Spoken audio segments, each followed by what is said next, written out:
요셉은 베냐민이 그들과 함께 있음을 보고 자기의 청지기에게 이르되 이 사람들을 집으로 인도해드리고 짐승을 잡고 준비하라. 이 사람들이 정오에 나와 함께 먹을 것이니라. 청지기가 요셉의 명대로 하여 그 사람들을 요셉의 집으로 인도하니 그 사람들이 요셉의 집으로 인도되매 두려워하여 이르되 전번에 우리 자루에 들어있던 돈의 일로 우리가 끌려드는도다. 이는 우리를 억류하고 달려들어 우리를 잡아 노예로 삼고 우리의 나귀를 빼앗으려 함이로다.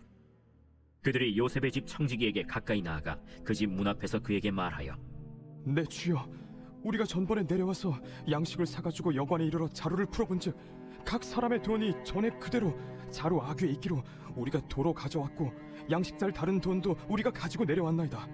우리의 돈을 우리 자루에 넣은 자는 누구인지 우리가 알지 못하나이다. 너희는 안심하라. 두려워하지 말라. 너희 하나님, 너희 아버지의 하나님이 재물을 너희 자루에 넣어 너희에게 주신 것이니라. 너희 돈은 내가 이미 받았느니라. 하고 시므온을 그들에게로 이끌어내고 그들을 요셉의 집으로 인도하고 물을 주어 발을 씻게 하며 그들의 나귀에게 먹이를 주더라. 그들이 거기서 음식을 먹겠다 함을 들었으므로 예물을 정돈하고 요셉이 정오에 오기를 기다리더니 요셉이 집으로 오매 그들이 집으로 들어가서 예물을 그에게 드리고 땅에 엎드려 절하니 요셉이 그들의 안부를 물으며 이르되 너희 아버지 너희가 말하던 그 노인이 안녕하시냐? 아직도 생존해 계시느냐?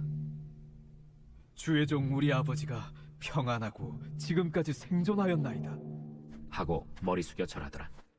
요셉이 눈을 들어 자기 어머니의 아들 자기 동생 베냐민을 보고 이르되 너희가 내게 말하던 너희 작은 동생이 이 아이냐? 소자여, 하나님이 내게 은혜 베푸시길 원하노라. 요셉이 아우를 사랑하는 마음이 복받쳐 급히 울 곳을 찾아 안방으로 들어가서 울고 얼굴을 씻고 나와서 그 정을 억제하고 음식을 차리라 하매 그들이 요셉에게 따로 차리고 그 형제들에게 따로 차리고 그와 함께 먹는 애굽 사람에게도 따로 차리니 애굽 사람은 히브리 사람과 같이 먹으면 부정을 입음이었더라. 그들이 요셉 앞에 앉되 그들의 나이에 따라 앉히게 되니 그들이 서로 이상히 여겼더라. 요셉이 자기 음식을 그들에게 주되 베냐민에게는 다른 사람보다 5배나 주매 그들이 마시며 요셉과 함께 즐거워하였더라.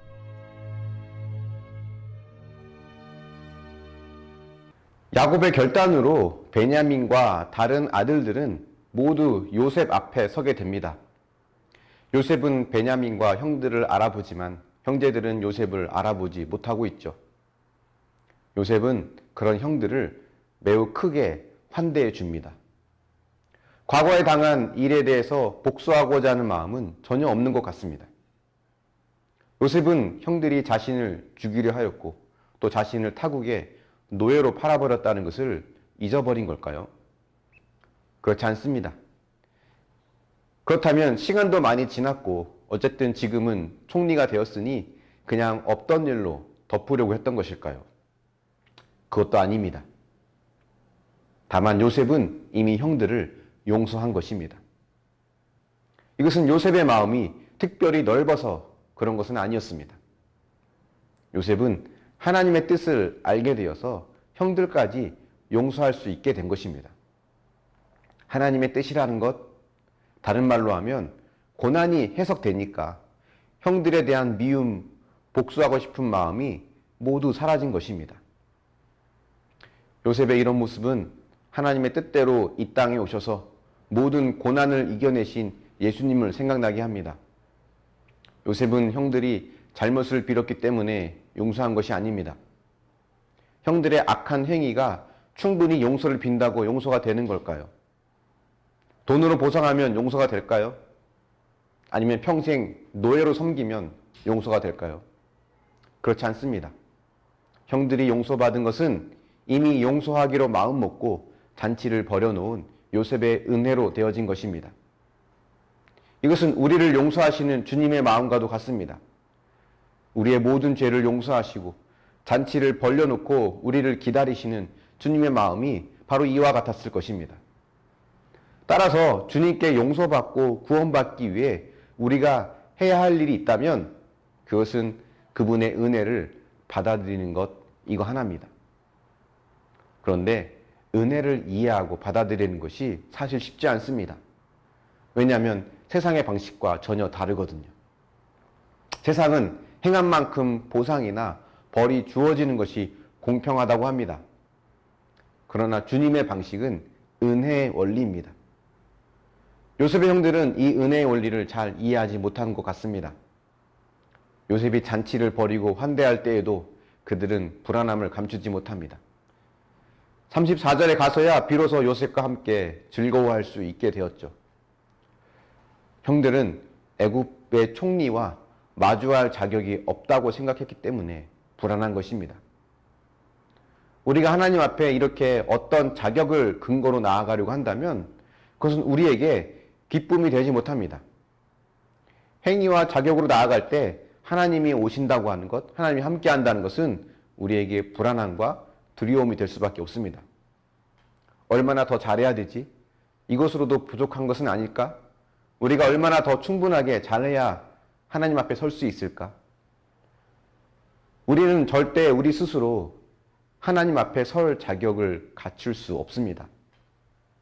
잔치를 베풀어 주시고 우리를 초대해 주시는 우리의 진정한 요셉이 되어 주시는 주님이 저와 여러분 우리 모두와 함께 하심을 믿고 신뢰할 때 우리는 그 사랑 때문에 그 은혜 때문에 불안하지 않고 흔들리지 않을 수 있는 것입니다. 지금까지 여러분은 무엇을 통해서 평안을 누리고 싶어 하셨습니까? 무엇을 더 잘해서 하나님께 인정받으려 했습니까? 그것이 무엇이 되었든 아무리 많은 것을 가지고 자격을 갖춘다고 해도 하나님 앞에 설 수 없습니다. 여전히 불안과 두려움 속에 살 수밖에 없죠. 저와 여러분, 우리 모두는 하나님 보시기에 여전히 부족하지만 이 모든 것을 이미 용서하시는 하나님의 마음, 그리고 잔치를 베풀고 기다려주시는 하나님 아버지의 사랑을 기억하고 그분 안에서 그분이 주시는 진정한 평안을 누릴 수 있는 저와 여러분이 되기를 축원합니다. 묵상해 보십시오. 불안과 두려움 때문에 예배를 드리고 기도하면서 신앙생활을 하진 않습니까? 아니면 이미 용서해 주신 하나님의 은혜와 사랑에 감사하며 예배를 드리고 있습니까? 기도하겠습니다. 사랑의 하나님, 요셉은 이미 형들을 다 용서하기로 마음먹은 것 같습니다. 하지만 형들은 그것을 알지 못합니다.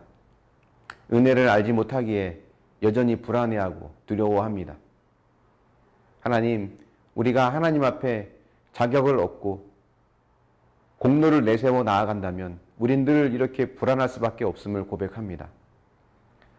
이미 우리의 연약함을 아시면서도 기꺼이 사랑해 주시는 하나님의 은혜, 우리의 죄악을 알면서도 그 죄악을 용서해 주시기 위해서 기꺼이 십자가에서 죽어주시고 지금은 천국 잔치를 벌여놓고 기다리시는 이 하나님 아버지의 무궁한 사랑을 우리가 기억하며 그 사랑을 통해 참 기쁨과 평안을 누릴 수 있기를 원합니다. 세상의 방식대로 내가 가진 힘을 통해 평안을 누리고자 하는 어리석은 자가 되지 않도록 인도하여 주시고 하나님 뜻대로 살아가는 참 믿음의 사람이 되어 하나님 앞에 주님이 주시는 평안을 통해 당당하게 강하고 담대하게 살아갈 수 있도록 인도하여 주시옵소서. 감사드리며 예수님의 이름으로 기도합니다. 아멘.